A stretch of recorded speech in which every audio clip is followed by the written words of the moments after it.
تو جب بارش تھوڑی رک گئی، بند ہو گئی، تو اس کے بعد وہ ناشتہ لے کر آتا ہے۔ ایک چھوٹے سے بچے نے، مدرسے کے بچے نے بول دیا کہ بھائی دیکھو ہمارا بیل آ رہا ہے، ہمارا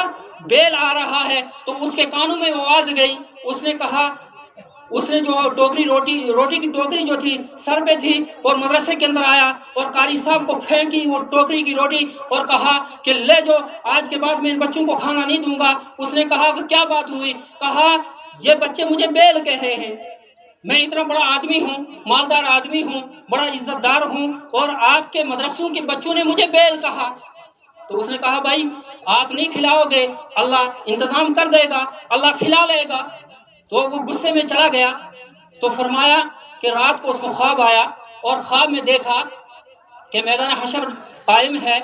اور وہ بچے جو ہیں مدرسے کے بچے ہیں، اور وہ آئے۔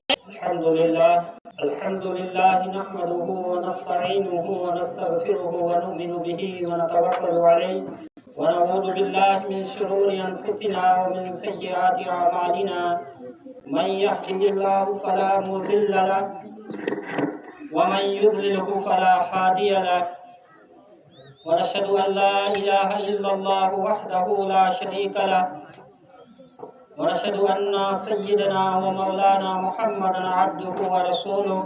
قال الله تبارك وتعالى في القرآن المجيد والفرقان الحميد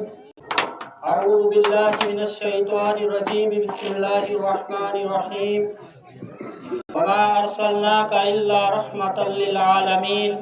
وقال النبي صلى الله عليه وسلم خيركم من تعلم القرآن وعلمه او کما قال علیہ الصلاۃ والسلام۔ تمام حضرات سے گزارش ہے کہ ایک مرتبہ درود شریف پڑھیں۔ اللہم صلی علی محمد وعلی آل محمد کما صلیت علی ابراہیم وعلی آل ابراہیم انک حمید مجید۔ اللہم بارک علی محمد وعلی آل محمد کما بارکت علی ابراہیم وعلی آل ابراہیم انک حمید مجید۔ محترم علماء کرام، بزرگوں اور دوستوں، اللہ تبارک و تعالیٰ کا بے حد کرم و احسان ہوا کہ اللہ رب العزت نے مجھے اور آپ کو مختلف جگہوں سے نکال کر اس پاک مجلس کے اندر آنے کی توفیق نصیب فرمائی۔ بھائیو بزرگوں دوستوں، آج یہ جو اجلاس منعقد ہو رہا ہے، یہ اجلاس دستار بندی حفاظ کرام کی ہو رہی ہے۔ اسی سلسلے میں آج اس شیر بغن کی سرزمین پر یہ پہلا جلسہ ہے، اور میں آپ حضرات یہاں کی عوام کو، خاص کر کے جو اس ادارے کے محتمم ہیں حافظ شمشاد صاحب، ماسٹر رفیع صاحب، اور یہاں کی تمام عوام کو مبارکباد پیش کرتا ہوں کہ آج اس سرزمین پہ ایک جلسہ منعقد ہو رہا ہے۔ اس ادارے کا جو جلسہ دستار بندی کے سلسلے میں منعقد ہو رہا ہے۔ بھائیو بزرگوں دوستو، آپ نے ابھی رفیع صاحب، ماسٹر رفیع صاحب کی زبان سے سنا کہ اللہ تبارک و تعالی نے حافظ قرآن کے لیے کتنی بڑی فضیلت اللہ تبارک و تعالی اور اللہ کے رسول صلی اللہ علیہ وسلم نے فرمائی ہے۔ ایک حافظ قرآن کا مقام اور اس کی فضیلت ہم کیا بیان کر سکتے ہیں؟ ہمیں اس وقت پتہ چلے گا جب میدان حشر قائم ہوگا اور حافظ قرآن سے کہا جائے گا کہ قرآن کی آیتیں پڑھتا جا اور جنت کے درجوں پہ چڑھتا جا، تو قرآن کریم کی آیات 6666 ہیں، تو حافظ قرآن کا مقام 6666 مقام کے بعد ہوگا۔ اور حدیث پاک کے اندر آتا ہے کہ اللہ تبارک و تعالی میدان حشر کے اندر جب لوگ مصیبت زدہ ہوں گے اور 50,000 سال کا دن ہوگا، سوا نیزے پہ سورج ہوگا، لوگ پسینوں کے اندر غرق ہوں گے، اس وقت اللہ اعلان کرے گا این العلماء، علماء کہاں ہیں؟ این المؤذنین، اذان دینے والے کہاں ہیں؟ تو ایک جماعت اٹھے گی علماء کی، اللہ کہے گا آؤ عرش کے سائے کے نیچے بیٹھ جاؤ۔ اور آئین المؤذنین، اذان دینے والے کہاں ہیں؟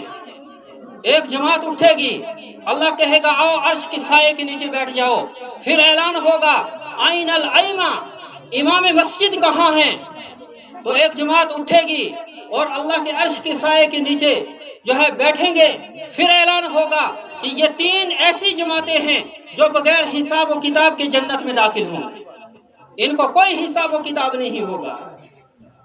پھر اللہ تبارک و تعالیٰ کہیں گے، اللہ تبارک و تعالیٰ ایسا تاج ان کے والدین کو پہنائیں گے جس کی تاج کی وجہ سے سورج کی روشنی ٹھپ ہو جائے گی، یعنی بند ہو جائے گی۔ تو لوگ کہیں گے یہ کون لوگ ہیں جن کو ایسا تاج پہنایا گیا ہے؟ تو اللہ تبارک و تعالیٰ کی طرف سے کہا جائے گا کہ یہ وہ لوگ ہیں جنہوں نے اپنے بچوں کو حافظ قرآن بنایا تھا، جو قرآن کے محافظ ہوئے تھے، ان کو اس کے بدلے میں ان کے والدین کو ایسا تاج پہنایا جا رہا ہے۔ بھائیو بزرگو دوستو، ذرا غور کرنے کا مقام ہے، جب والدین کو ایسا تاج پہنایا جائے گا، بتاؤ حافظ قرآن کو کیسا تاج پہنایا جائے گا؟ حافظ قرآن کو کیسا تاج پہنایا جائے گا؟ بھائیو تو انسان تصور بھی نہیں کر سکتا ہے، انسان سوچ بھی نہیں سکتا ہے کہ حافظ قرآن کا مقام کیا ہے، حافظ قرآن کا مرتبہ کیا ہے۔ بھائیو دوستو، ایک حدیث کے اندر آتا ہے کہ اللہ کے رسول صلی اللہ علیہ وسلم نے فرمایا کہ جب حافظ قرآن کسی بدعمالی کی وجہ سے جہنم میں چلا گیا، جہنم میں چلا جائے گا، تو فرمایا کہ جہنم کی آگ اس پر اثر نہیں کرے گی۔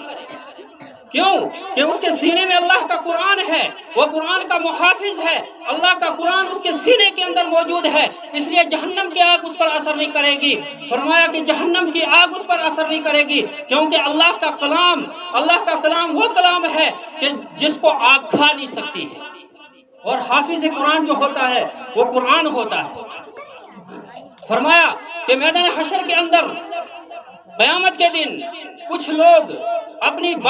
بدعمالیوں کی وجہ سے جہنم کی طرف چلیں گے، اللہ تبارک و تعالیٰ حکم کرے گا کہ ان کو جہنم میں پھینک دو۔ فرمایا فرشتے اس طریقے سے پھینکیں گے کہ وہ منہ کے بل نیچے سے کانٹے ہوں گے، تانبے کی زمین ہوگی، لوہے کی زمین ہوگی، فرشتے گھسیٹیں گے اور ایک وادی آئے گی آگے، جو وادی بالکل اندھیرا ہوگا، اس وادی کی طرف فرشتے گھسیٹتے ہوئے لے چلیں گے جہنم کی طرف۔ لیکن ایک شخص آئے گا، وہ کھڑا ہو جائے گا اور کہے گا فرشتوں کو ٹھہر جاؤ،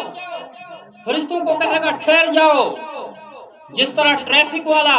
رات کے وقت جب گاڑیاں چلتی ہیں اور ٹریفک والا روشنی ڈالتا ہے، ٹارچ ڈالتا ہے، اور گاڑی والے کو کہتا ہے ٹھہر جا، گاڑی والا ٹھہر جاتا ہے، فرمایا اسی طرح قیامت کے دن فرشتے روشنی ڈالیں گے اور ان سے کہیں گے ٹھہر جاؤ، فرشتوں سے کہیں گے ٹھہر جاؤ، وہ فرشتے ٹھہر جائیں گے۔ تو فرشتے عرض کریں گے تو کون ہے، کیوں روکا ہے ہمیں؟ وہ کہے گا میں اللہ کا قرآن ہوں، انسانی شکل میں آیا ہوں، اللہ کا قرآن ہوں، انسانی شکل میں آیا ہوں، کیا چاہتا ہے؟ فرشتے کہیں گے کیا چاہتا ہے؟ کہا جن لوگوں کو آپ جہنم کی طرف لے جا رہے ہو یہ قرآن کے محافظ ہیں، یہ قرآن کے محافظ ہیں، یہ قرآن کے خدمتگار ہیں۔ یہ مدرسے کے اندر جو بچے پڑھ رہے تھے، لوگ ان کو غریب سمجھتے تھے، لوگ ان کو یتیم سمجھتے تھے، لوگ ان کو گھٹیا طریقے سے سمجھتے تھے، لیکن ان کا مقام اتنا اونچا ہے کہ انہوں نے اپنے بچوں کو قرآن پڑھایا، انہوں نے کھڑے ہو کر تراویحوں میں قرآن کو سنایا، انہوں نے اپنے بچوں کو قرآن پڑھایا، انہوں نے سردیوں میں وضو کر کے قرآن سنایا، انہوں نے اپنے بچوں کو قرآن پڑھایا، انہوں نے راتوں کو اٹھ کر قرآن پڑھا، انہوں نے اپنے بچوں کو قرآن پڑھایا، انہوں نے راستے چل کر قرآن سنایا، انہوں نے دن کو نمازوں کے اندر قرآن سنایا۔ یہ وہ لوگ ہیں یہ جہنم میں نہیں جائیں گے۔ آج ان کو جو ہے میں جنت میں لے جاؤں گا، ان کا ہاتھ پکڑ لے گا اور فرشتوں سے ان کا ہاتھ چھوٹ جائے گا، تو پھر اللہ کی عدالت میں جا کر وہ قرآن انسانی شکل میں کھڑا ہو کر وکیل بنے گا اور کہے گا کہ انہوں نے جو ہے اپنے اولاد کو قرآن پڑھایا تھا، لہذا آج ان کے گناہوں کو معاف کر دو اور ان کے بدعمالیوں کو معاف کر دو اور ان کو جنت میں لے جاؤ۔ اور وہ جو ہے اللہ کا قرآن وکیل بن کر جب کھڑا ہوگا، اللہ ان کے تمام گناہوں کو معاف کر دے گا اور اللہ تبارک و تعالیٰ یہ فیصلہ کرے گا کہ جاؤ آج ان کو جنت میں داخل کر دو۔ پھر وہ لوگ کہیں گے اے اللہ تیرا کیا کرم ہوا، تیرا کیا فضل ہوا، ہمیں تو فرشتے بری طریقے سے جہنم کی طرف لے جا رہے تھے، لیکن تیرا ایسا کون سا کرم ہوا کہ آج ہمیں جنت نصیب ہوا۔ اللہ کہے گا تم نے دنیا کے اندر اپنی اولاد کو قرآن پڑھایا تھا، تم نے دنیا کے اندر اپنی اولاد کو قرآن پڑھایا تھا، انہوں نے نمازوں میں کھڑا ہو کر پڑھا، انہوں نے جو ہے سٹیج پہ کھڑا ہو کر اللہ کے قرآن کو سنایا، آج اس کی برکت سے میں خدا تمہیں بھی معاف کر دیتا ہوں، میں خدا تمہیں بھی معاف کر دیتا ہوں۔ بھائی بزرگوں دوستو، پیر ذوالفقار نقشبندی دامت برکاتہم العالیہ نے اپنی کتاب میں لکھا ہے کہ ایک مدرسہ تھا اور مدرسے کے نزدیک ایک بہت بڑا مالدار آدمی تھا۔ تو اس نے مدرسے کے اندر آ کر استادوں سے کہا کہ بھائی تم بچوں کو قرآن پڑھاؤ، تم بچوں کو حافظ بناؤ، کھانا پلانا میرے ذمہ کر دو، میں صبح کا، دوپہر کا اور شام کا کھانا ان بچوں کو دیتا ہوں۔ وہ بڑا مالدار تھا، گورنر قسم کا آدمی تھا۔ فرمایا کہ استادوں نے کہا ٹھیک ہے بھائی جب آپ دیتے ہیں تو اچھی بات ہے۔ فرمایا کہ کچھ عرصے کے بعد جب وہ کھانا پہنچاتا تھا مدرسے کے اندر، کھانا کھلاتا تھا بچوں کو، ایک دن اتنی زبردست بارش ہوئی، بہت تیز بارش ہوئی، تو وہ بارش کی وجہ سے صبح کا ناشتہ لے کر اس کو تھوڑی دیر لگ گئی، صبح کا ناشتہ نہ لے پایا۔ تو جب بارش تھوڑی رک گئی، بند ہو گئی، تو اس کے بعد وہ ناشتہ لے کر آتا ہے۔ ایک چھوٹے سے بچے نے، مدرسے کے بچے نے بول دیا کہ بھائی دیکھو ہمارا بیل آ رہا ہے، ہمارا بیل آ رہا ہے۔ تو اس کے کانوں میں آواز گئی، اس نے کہا، اس نے جو روٹی کی ٹوکری جو تھی سر پہ تھی اور مدرسے کے اندر آیا اور قاری صاحب کو پھینکی وہ ٹوکری کی روٹی اور کہا کہ لے جو، آج کے بعد میں ان بچوں کو کھانا نہیں دوں گا۔ اس نے کہا کہ کیا بات ہوئی؟ کہا یہ بچے مجھے بیل کہہ رہے ہیں، میں اتنا بڑا آدمی ہوں، مالدار آدمی ہوں، بڑا عزت دار ہوں، اور آپ کے مدرسوں کے بچوں نے مجھے بیل کہا۔ تو اس نے کہا بھائی آپ نہیں کھلاؤ گے، اللہ انتظام کر دے گا، اللہ کھلا لے گا۔ تو وہ غصے میں چلا گیا۔ تو فرمایا کہ رات کو اس کو خواب آیا اور خواب میں دیکھا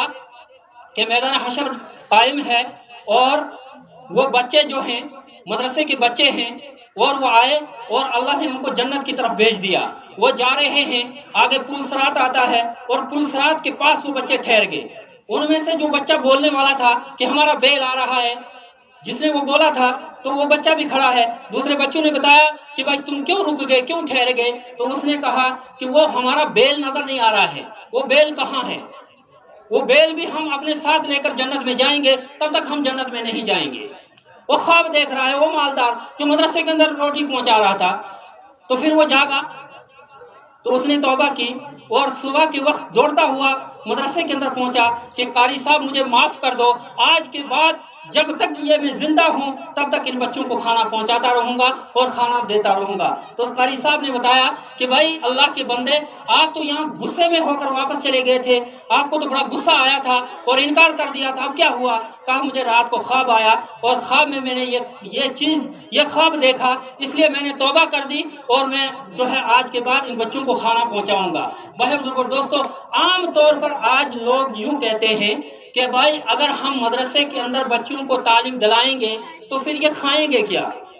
یہ پھر کھائیں گے کیا؟ اور لیکن جب مولوی کھانا شروع کرتا ہے پھر لوگ بولتے ہیں یہ مولوی کھاتے بہت زیادہ ہیں۔ پھر کیا کہتے ہیں؟ یہ مولوی کھاتے ہیں بہت زیادہ۔ اور جب کھاتے ہیں اور جب جو ہے مدرسے کے اندر پہنچانا ہوتا ہے اس وقت بولتے ہیں کہ اگر ہم نے بچوں کو حافظ بنا دیا تو پھر یہ کھائیں گے کیا، پھر یہ کھائیں گے کیا؟ تو وہ بزرگوں دوستو، یہ جو مدرسے ہیں اس وقت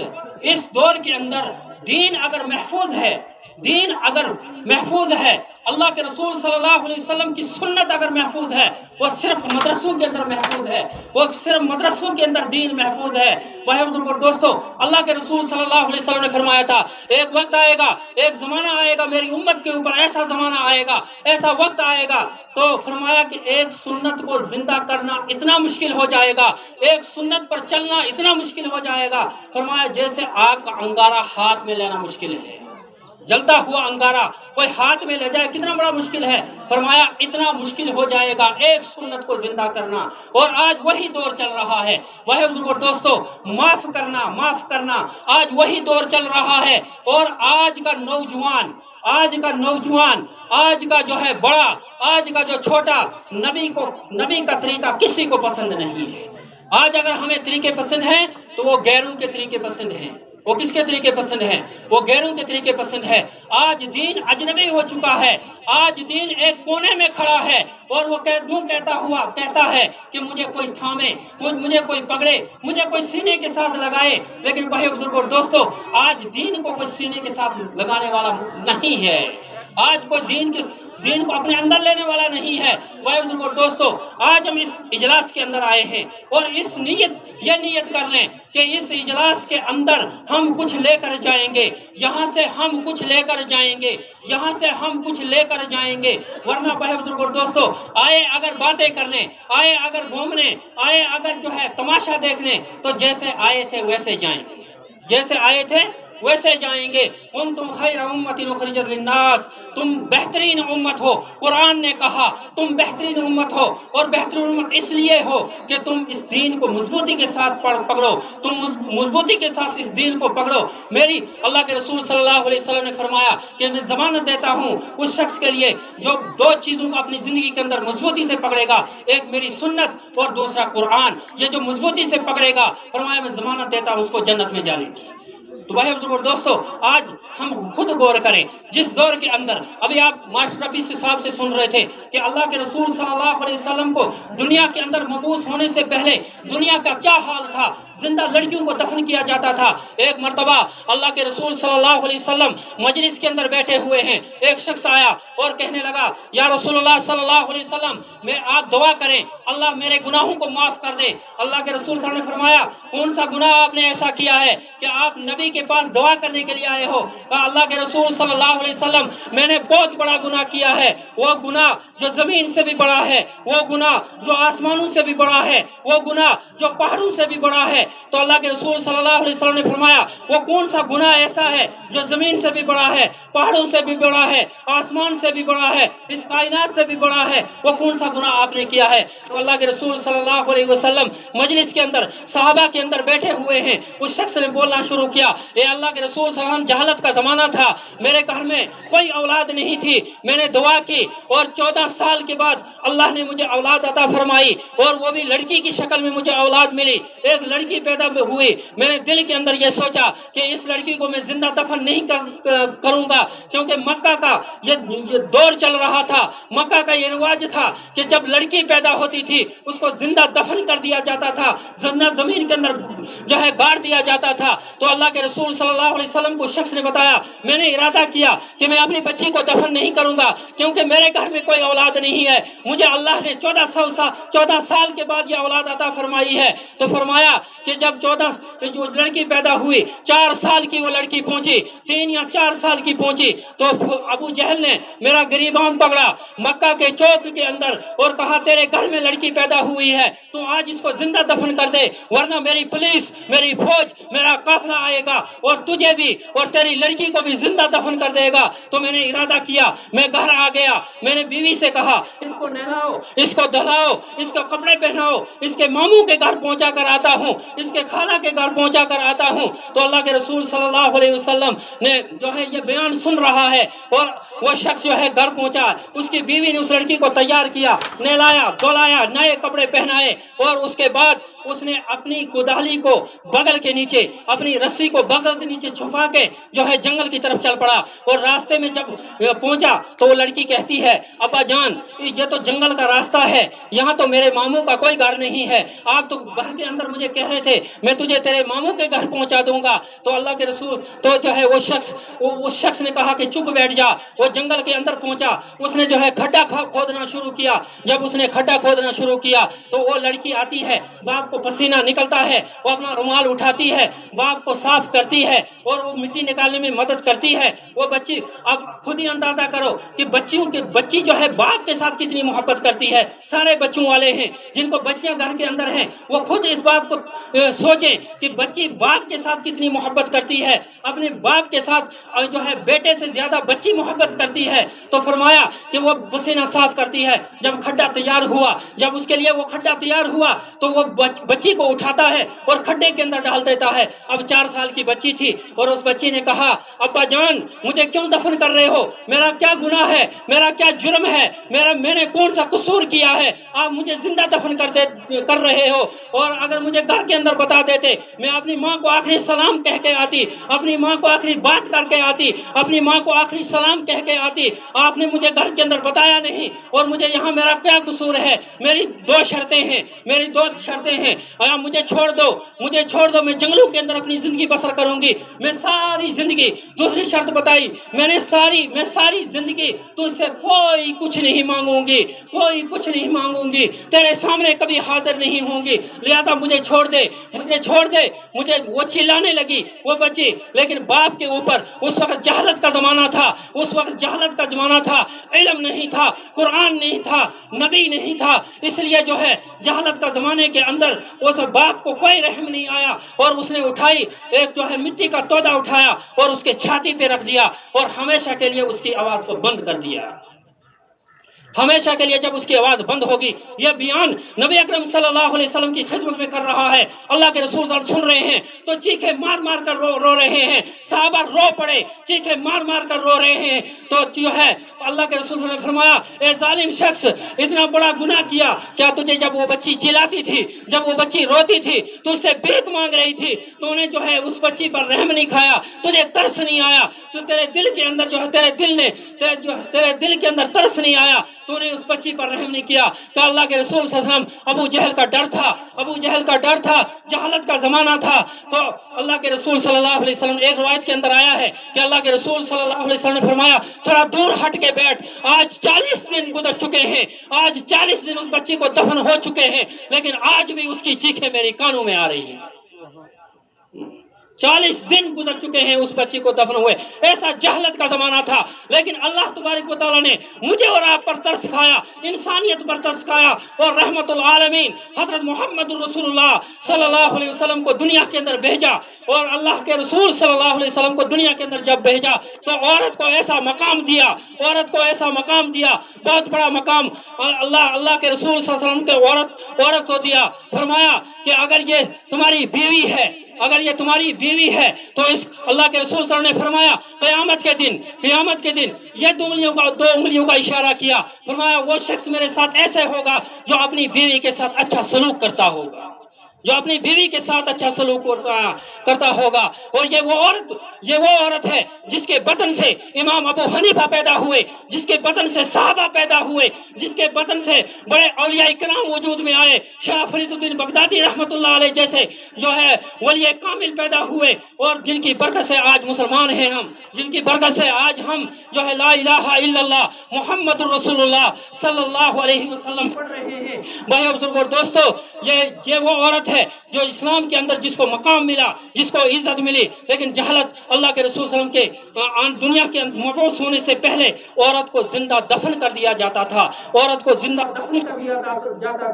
تو بھائی بزرگوں اور دوستو، میرا اور آپ اللہ کا بہت بڑا احسان ہے کہ اللہ نے ہمیں، اللہ تبارک و تعالیٰ کی یہاں ہم نے کوئی درخواست نہیں دی، کوئی التجا نہیں کی، اور ہمیں پھر بھی محمد رسول اللہ صلی اللہ علیہ وسلم کی امت میں پیدا فرمایا، اور ایسی امت اور اس امت کا یہ مقام ہے، فرمایا اگر ایک شخص ہے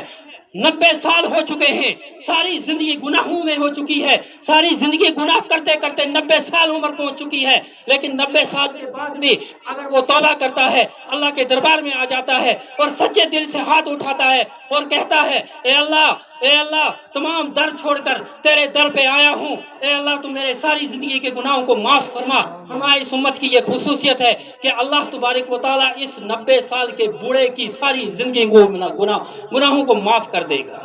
ساری زندگی کے گناہوں کو معاف کر دے گا۔ اس لیے آج جو ہم یہاں آئے ہیں، بھائی بزرگوں دوستو نیت کر لیں کہ آج جو ہم سنیں گے، بھائی بزرگوں دوستو جو آج ہم سنیں گے، کوشش کریں گے اپنی زندگی بدلنے کی، آج سے پہلے جو ہو چکا ہے اس پر ہم توبہ کریں گے، اور آئندہ جو ہماری زندگی بچی ہے، جو اللہ نے مہلت دی ہے، آئندہ جو ہماری زندگی بچی ہے اس پر ہم توبہ کریں گے۔ اللہ تبارک و تعالیٰ، امید ہے کہ اللہ تبارک و تعالیٰ ہمارے جو ہے اس توبہ کرنے پر ہمارے گناہوں کو معاف کر دے گا۔ اللہ اللہ پاک مجھے بھی اور ہم سب کو کہنے سننے سے زیادہ عمل کی توفیق نصیب فرمائے. سبحان ربک رب العزت عما یصفون وسلام علی المرسلین والحمد للہ رب العالمین.